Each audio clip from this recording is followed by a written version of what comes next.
Puspusan ang paghahanda sa ilang bayan sa Aurora para sa posibleng pananalasan ng Bagyong Paulo. Nagsagawa na roon ng preemptive evacuation. Ang ilang mga isda, itinabi na rin ang kanilang mga bangka.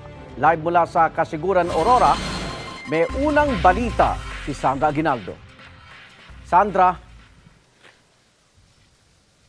Yes, Iga, narito nga tayo sa Kasiguran, Aurora at dito po ay nararanasan namin yung pag-ulan at pabugso-bugsong ihip ng hangin mula pa po kaninang madaling araw, pero hindi pa po ito yung sinasabi nila na kalakasan o yung torrential rain na inaasahan sa paglandfall po ng Bagyong Paulo. At kagabi nga po, Igan, ay inilagay na po sa signal number 3 ang Kasiguran at Dilasag dito sa Hilagang Aurora. Ayon po sa Pag-asa Aurora, ay may dalang malakas na hangin at malakas na ulan ang Bagyong Paulo, kaya pinag-iingat ang lahat, lalo na yung mga lugar sa northern portion po ng Aurora, at pinaghahandaan sa bahaging yan ang pagbaha at landslide dahil sa tinatawag na torrential rain. Pwede rin daw po magkaroon ng storm surge dito na aabot sa 3 meters. Kaya yung mga nakatira sa baybayin ay pinalikas na kahapon pa. Sa bayan nga ng Dipakulaw, nag-iikot ang isa pong ambulansya na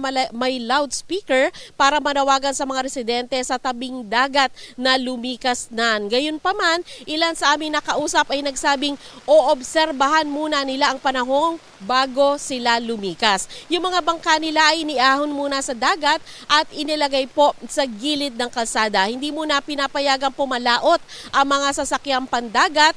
Kanselado na rin po ang pasok sa lahat ng paaralan dito.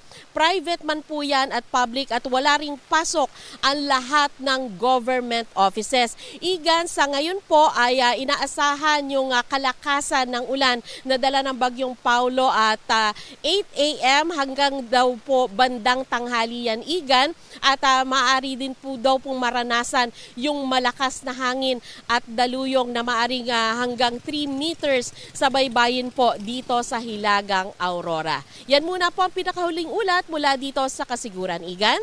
Maraming salamat at ingat, Sandra Aguinaldo.